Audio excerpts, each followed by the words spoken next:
Louis Vuitton, Dior, Saint Laurent, Gucci. These are some of the brands under the major luxury conglomerates LVMH and Kering. From clothing and handbags to jewelry and watches, these conglomerates, along with a few independent houses, drive the most coveted and elite luxury products.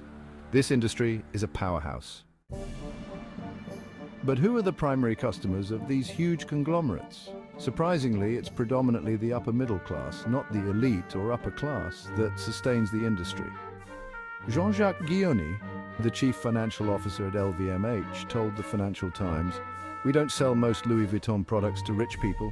It is to people who have money and want to indulge themselves." Before we answer those questions, let's define what a luxury product actually is. There are many definitions for what qualifies a product as luxury, but it usually comes down to three things: a premium price point that creates a high barrier to entry, incredible craftsmanship with exceptional attention to detail, and the ability to function as a symbol denoting wealth or distinction. All successful luxury brands offer these services in one way or another. Now, let's categorize these luxury brands into financial groups. The biggest luxury houses like Louis Vuitton, Dior, Gucci, and Chanel fall into what we'll call the major league. These brands typically lead trends both on the runway and in the streets, with missions that go beyond creating luxury, aiming to push the boundaries of creativity itself. Next, we have the minor league of luxury houses.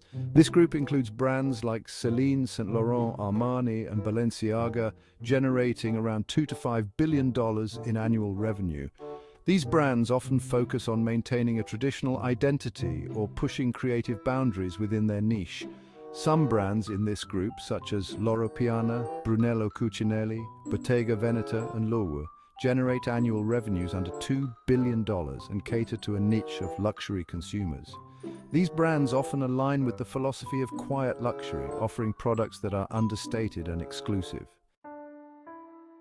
Well, they are, but they prefer select minor league brands that embody the quiet luxury aesthetic.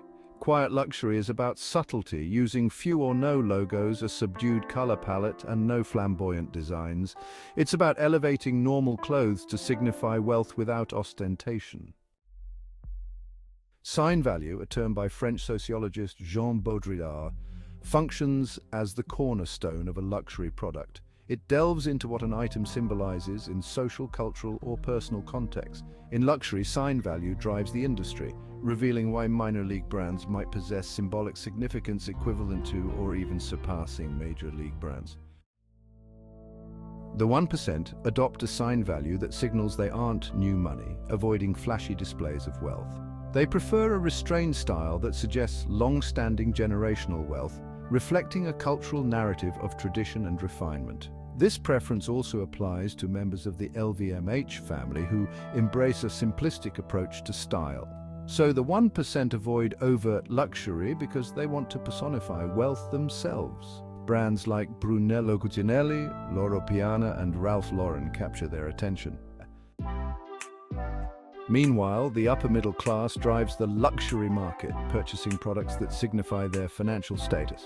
During the pandemic, the luxury industry thrived, with LVMH and other major brands seeing significant increases in sales. The upper middle class, indulging in luxury treats with their additional savings, led this boom. However, post-pandemic, the industry has struggled, with middle-class populations cutting back on luxury spending amid rising inflation and a global cost of living crisis. Despite these challenges, some minor league brands continue to thrive. In conclusion, the concept of quiet luxury is no longer quiet.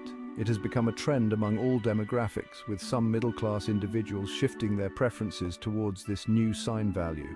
Only time will tell if the uber-rich will abandon minimalism for something more dramatic as the once quiet style gains mainstream popularity.